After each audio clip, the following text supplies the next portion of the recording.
राजस्थान में वार पलटवार का दौर जारी, एक दूसरे पर बरसे राजनीतिक दिग्गज। सीएम गहलोत ने जताई खचरावास के बयान पर नाराजगी।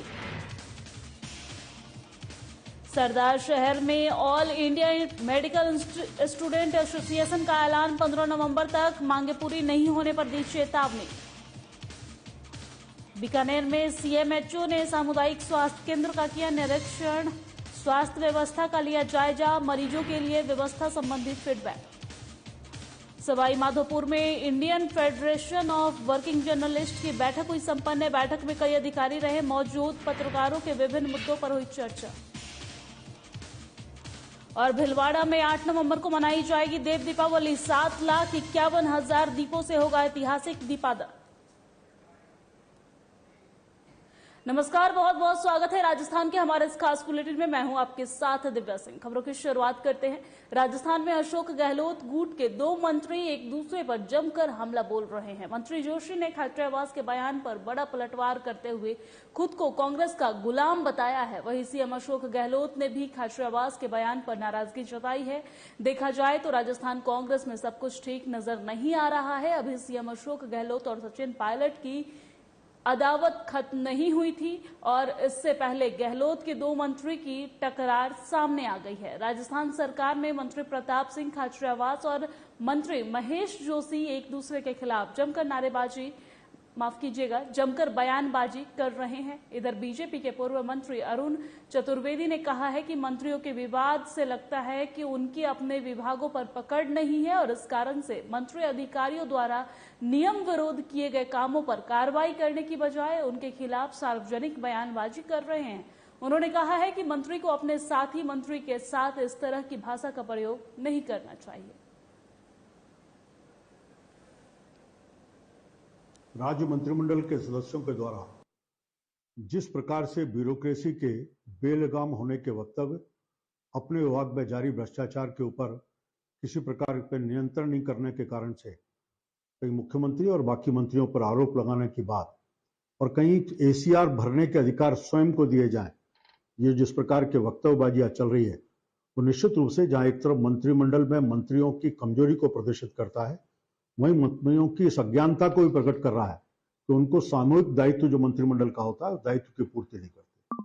अच्छा होता कि मंत्री महोदय अगर इन सारे विषयों को सार्वजनिक करने के स्थान पर, सार्वजनिक चर्चा करने के स्थान पर अगर मंत्रिमंडल की बैठक में उतारते और अपने अधिकारों को लेकर के उस मंत्रिमंडल की बैठक में सामूहिक रूप से कोई निर्णय करके अपने विभाग के भ्रष्टाचार को भी नियंत्रित करने की बात करते और अधिकारियों के ऊपर अंकुश लगाने की, तो ज्यादा अच्छा होता। सार्वजनिक बयानबाजी केवल करके केवल अपने दामन को साफ दिखाना, ये निश्चित रूप से जहां एक तरफ से अपने सामाजिक दायित्वों के निर्वहन की कमी और दूसरी तरफ संवैधानिक दायित्वों की भी पूरी तरह कमी को प्रकट करता है। और रश्मि सैनी को जयपुर का महापौर प्रत्याशी घोषित किया गया है। वहीं रश्मि सैनी के महापौर प्रत्याशी घोषित होने के बाद राजस्थान माली सैनी महासभा के प्रदेश अध्यक्ष छुट्टन लाल फूलवाले, संगठन महामंत्री मनोज अजमेरा, कोषाध्यक्ष सागर मावर के नेतृत्व में बड़ी संख्या में सैनी समाज के लोगों ने बीजेपी कार्यालय पहुंचे हैं और बीजेपी कार्यालय पर आतिशबाजी कर समाज के लोगों ने खुशियां मनाई हैं। वहीं पूर्व महापौर शील धबाई के चेहरे पर नाराजगी देखने को मिली है।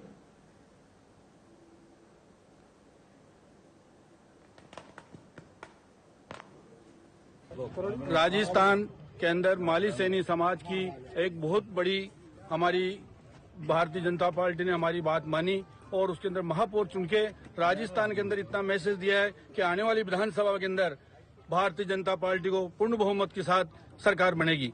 ये हमारी शुभकामनाएं और आने वाले टाइम पे माननीय प्रधानमंत्री जी से और प्रदेश अध्यक्ष पूनिया जी से मेरा निवेदन करता हूं कि हमारे ज्यादा से ज्यादा कम से कम 20 टिकट माली सैनी समाज को दिए जाए। राजस्थान में 20 आदमी को हमारा टिकट देंगे, 20 एमएलए आपको देंगे हम, हमारा वादा आपसे।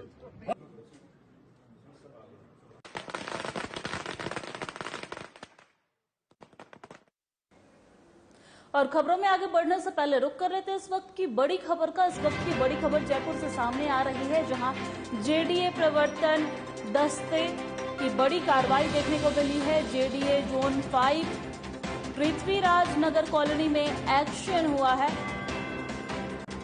सरकारी जमीन से हटाया अतिक्रमण, मुक्त महारानी फार्म दुर्गापुरा क्षेत्र में स्थित है कॉलोनी।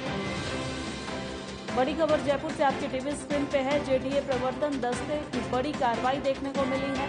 जेडीए जोन 5 पृथ्वीराज नगर कॉलोनी में एक्शन, सरकारी जमीन से अतिक्रमण हटाया गया है। जेडीए जोन 5 पृथ्वीराज नगर कॉलोनी में ये कार्रवाई की गई है और जहां पर सरकारी जमीन से अतिक्रमण हटाया गया है। मुक्त महारानी फार्म दुर्गापुरा क्षेत्र में ये कॉलोनी स्थित है।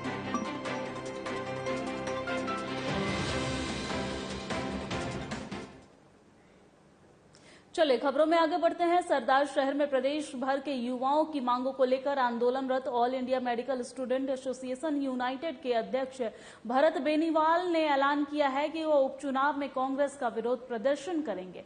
बेनीवाल ने बताया है कि 15 नवंबर तक सभी मांगे पूरी नहीं होती है तो 16 नवंबर से एसडीएम ऑफिस सरदार शहर से युवा जोड़ो यात्रा चलाकर कांग्रेस का विरोध करेंगे और चुनाव में बेरोजगारों की तरफ से प्रत्याशी भी उतारेंगे। 5 दिसंबर को उपचुनाव की घोषणा हो चुकी है सरदार शहर सीट पर। लगातार हमारा प्रयास जारी था। बड़ा आंदोलन हमने किया था साइकिल यात्रा के रूप में, युवा सत्याग्रह आंदोलन जो हमने चला रखा है।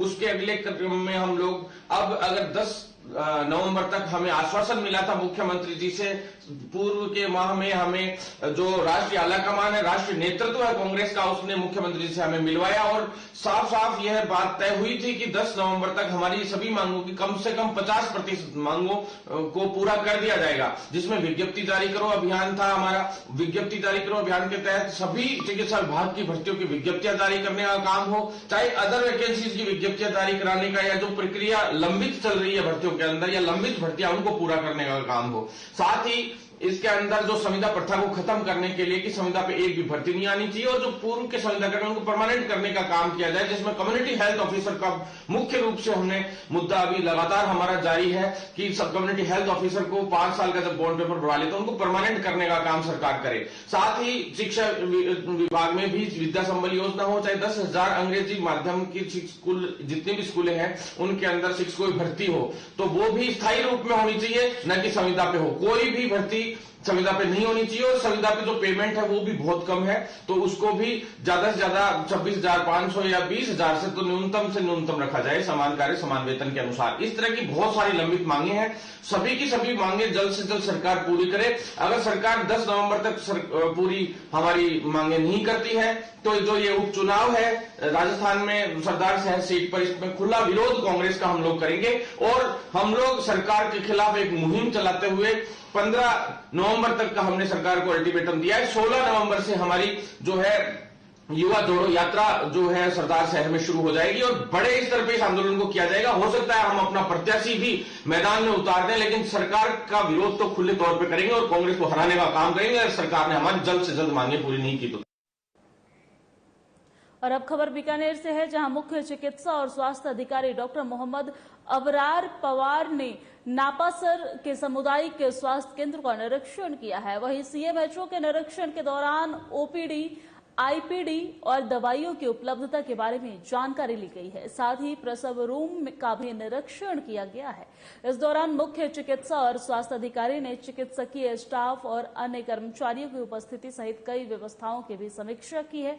वहीं डॉक्टर अबरार पवार ने निर्देश दिए हैं कि स्वास्थ्य केंद्र परिसर की साफ सफाई का विशेष रूप से ध्यान रखा जाए। साथ ही स्वास्थ्य केंद्र के सभी कार्मिकों को समय पर कार्यालय में उपस्थित होने के निर्देश दिया जाए और मुख्यमंत्री चिरंजीवी स्वास्थ्य बीमा योजना के तहत सभी परिवारों को पंजीकृत करवाने के भी निर्देश दिए जाएं।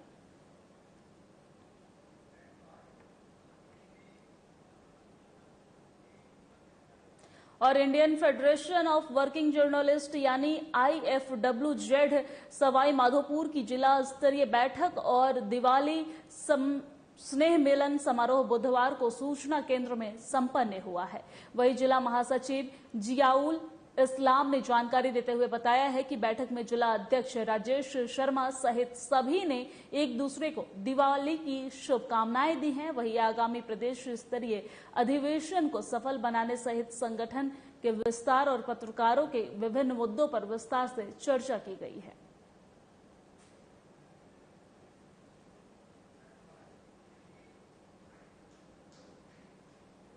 और भीलवाड़ा जिले के मंडल उपखंड तहसील बागोर क्षेत्र के धोड़ास नाम में डांग के हनुमान मंदिर स्थित गोविंद सरोवर पर लाखों की संख्या में साल दीपदान के साथ ही अन्य धार्मिक अनुष्ठान किए जाते हैं जो देश भर में मशहूर है। आपको बता दें कि इस बार यहां 8 नवंबर यानी कार्तिक पूर्णिमा के दिन देव दिवाली मनाई जाएगी और इसमें 7,51,000 दीपकों से ऐतिहासिक दीपदान भी किया जाएगा।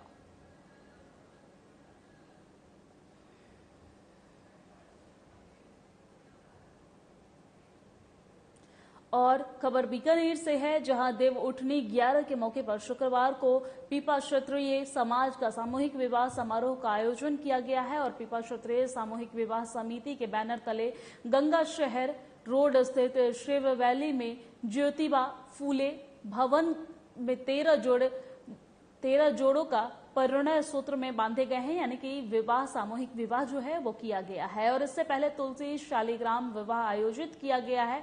वह इस मौके पर बारातों का स्वागत करने के लिए साथ ही विधि विधान के साथ विवाह संपन्न कराने के लिए पूजा संपन्न कराने के लिए आयोजकों के दौरान समाज के गणमान्य समाज सेवियों जनप्रतिनिधियों आदि ने पहुंचकर वर वधू को आशीर्वाद दिया है। वही अध्यक्ष भंवरलाल बड़गुजर ने बताया है कि इस मौके पर सभी 13 बारातें गोपेश्वर महादेव मंदिर से एक साथ रवाना होकर विवाह स्थल पहुंची है, जहां समाज के गणमान्य जनों की ओर से बारातों का स्वागत किया गया है।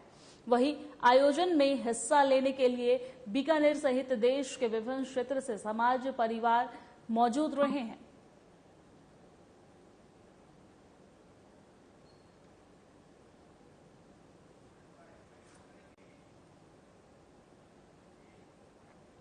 और मेरे साथ राजस्थान के इस खास बुलेटिन में फिलहाल इतना ही। मुझे दीजिए इजाजत। नमस्कार।